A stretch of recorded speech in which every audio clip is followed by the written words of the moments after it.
Bonjour à tous, j'espère que vous allez bien. On se retrouve pour le brief du vendredi 23 décembre 2022. On fera une petite mise à jour Bitcoin. Aujourd'hui, je ferai un petit point pré-PCE. Il y a des chiffres intéressants cet après-midi, donc c'est pour ça que je fais ce brief-là. Honnêtement, il ne s'est pas passé grand-chose sur le marché. C'est juste pour vous tenir au courant de tout ça, donc ça sera un brief très très court. Je tiens aussi à vous annoncer que c'est le bon moment pour s'inscrire. La newsletter, c'est gratuit. Juste après cette vidéo, je vais vous tourner une petite vidéo d'analyse. Donc je ne sais pas finalement si je vais analyser de nouvelles alts ou si je vais revenir sur quelques alts qu'on a vues de gros secteurs. Je vais voir un petit peu, je me pose encore la question. Donc voilà, c'était juste pour vous tenir au courant. C'est gratuit, le lien est en description, en commentaire. N'hésitez pas à vous inscrire. Vous recevrez la vidéo très probablement dans l'après-midi, je pense. Donc vendredi après-midi, aujourd'hui. Alors du coup, oui, aujourd'hui on commence par les chiffres. On a les chiffres du PCE qui sont assez importants. Donc, qui sont juste ici. Donc 5h30, je sais pas c'est au niveau de quel horaire. Je pense que c'est 2h de l'après-midi, je pense. Je pense que c'est sur mon horaire actuellement, en tout cas cet après-midi chez vous. Vous aurez ici les chiffres du PCE, c'est un truc, enfin des chiffres que la Fed regarde énormément, justement pour ajuster sa hausse des taux. Et est-ce que justement la Fed a une hausse des taux un peu trop agressive ou non? Est-ce que la Fed va réguler un petit peu sa hausse des taux? On était sur une hausse des taux de 0,75 points en 0,75 points. Maintenant, on est sur du 0,5. Est-ce qu'en février, on passera pas sur du 0,25? C'est la question que tout le monde se pose. Si c'est le cas, c'est que la Fed sera de moins en moins agressive sur sa hausse des taux.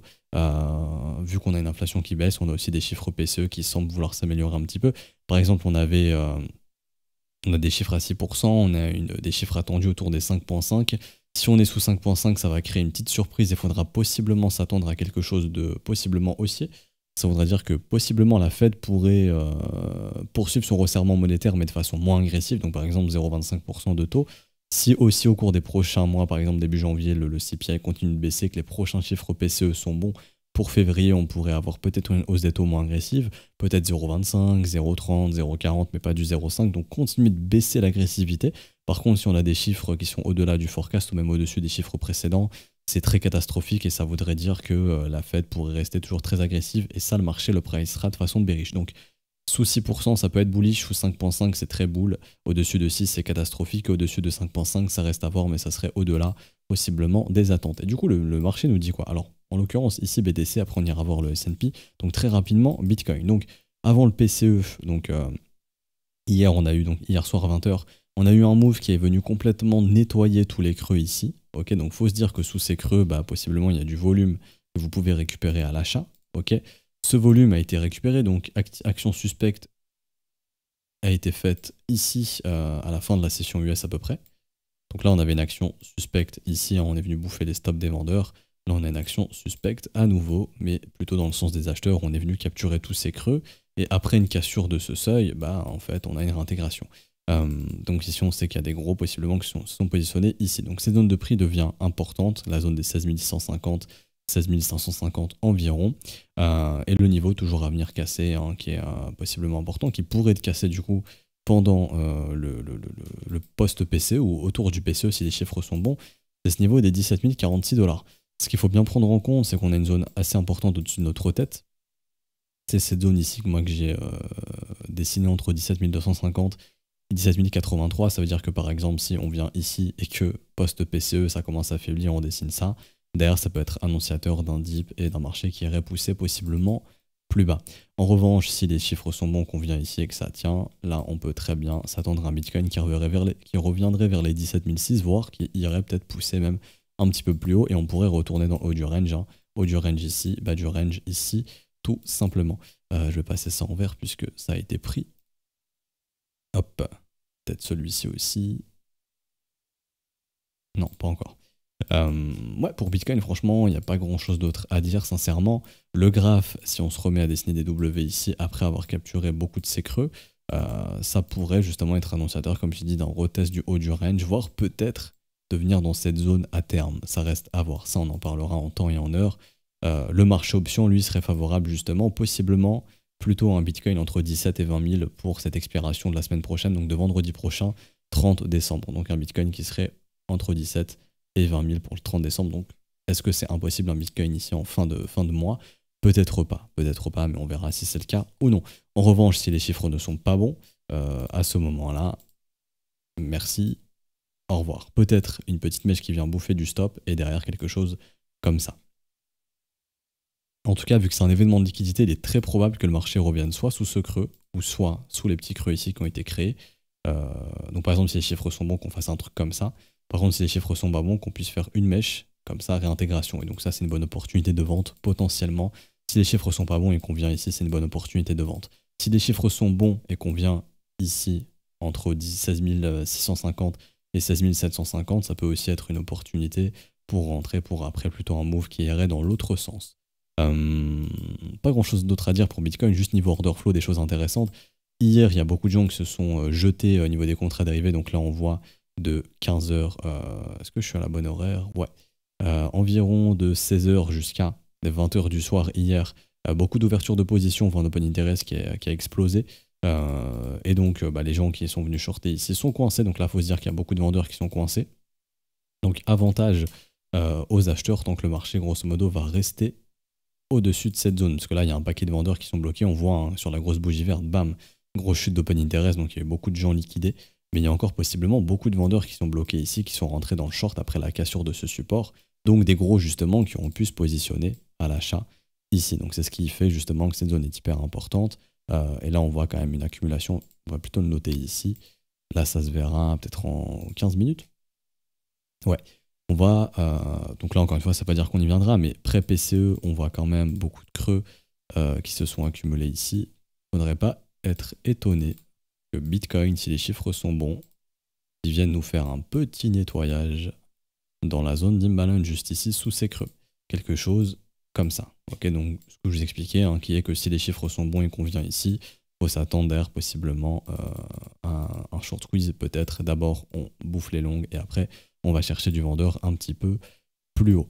Mais en tout cas, super intéressant cette action de prix ici, le fait d'avoir très vite réintégré après avoir bouffé les creux, ça montre ici qu'il y a du volume qui a été capturé, qu'il y a des gros qui ont dû se positionner. À noter également, dernière petite information, je vais devoir retrouver Bitcoin. Comment on fait à chaque fois, c'est la galère. BTCU, Binance, USDT. Ouais. Binance USDT PERP, on voit que là, il y a des gros ordres de vente qui attendent justement dans les zones qu'on a vues en 17 000, 17 500, donc ça correspond ici, à ces zones-là, de stop, sommet ici, dans cette zone d'imbalance, voire même chasser les sommets d'ici, pourquoi pas, sait-on jamais. Ok, mais c'est des zones qui intéressent au niveau des vendeurs, à voir. Si par exemple le prix vient PCE, c'est un peu l'élan d'euphorie, on vient ici et là ça commence à distribuer comme ça, on pourrait s'attendre à un reverse parce qu'on aura fil beaucoup d'ordres en limite, des gros ici qui attendent d'être fil pour soit se faire squeeze et se faire défoncer, soit reverse le marché. Hein. Ça dépendra justement de l'action du prix si on vient ici. Et du coup, pour clôturer ce brief, alors S&P et dollar index.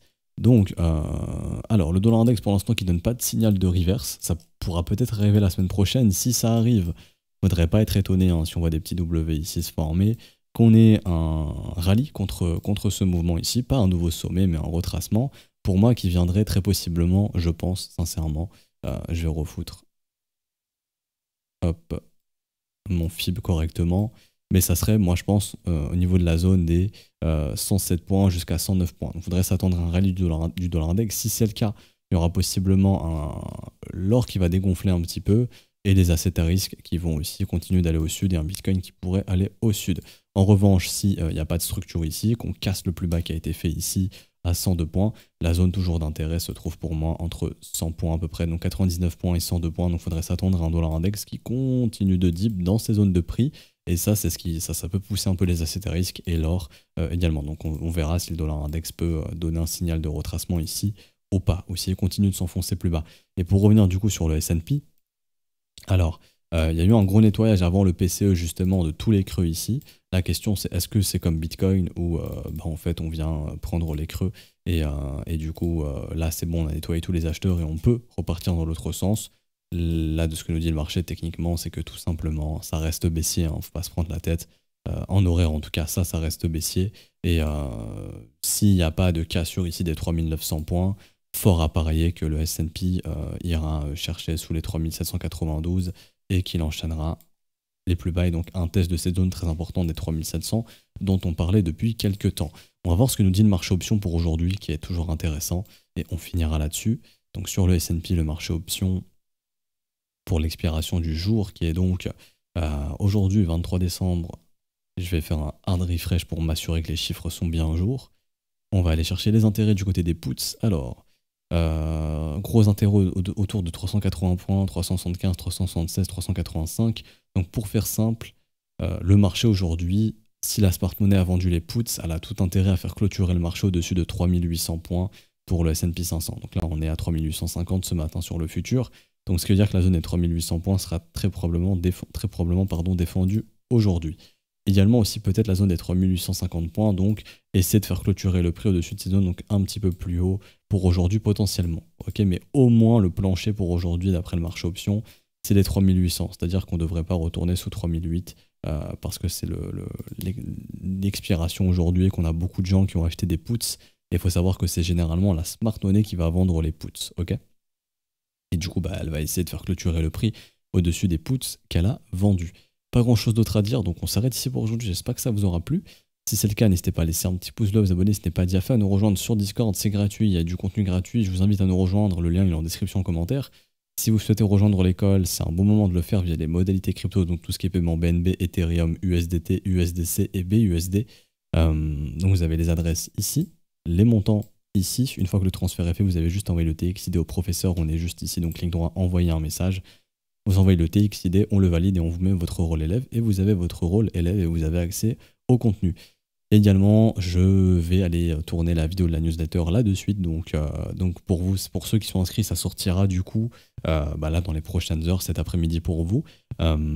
Et ceux qui ne sont pas inscrits, ça sortira gratuitement, je pense, d'ici 7 à 10 jours, donc week-end prochain, je pense. Mais bon, c'est gratuit pour s'inscrire, donc les gars, n'hésitez pas. Je vous mets le lien en description, pareil en commentaire. Newsletter Le Trône en commentaire épinglé, vous le verrez directement pour vous inscrire, c'est gratuit. Du coup, à de suite, pour ceux qui recevront la newsletter, et pour ceux qui ne sont pas inscrits ou qui ne sont pas intéressés, je comprends aussi, à ce moment-là, à lundi. Donc du coup, bon week-end, bonne fête à tous, on se retrouve lundi. Ciao, ciao.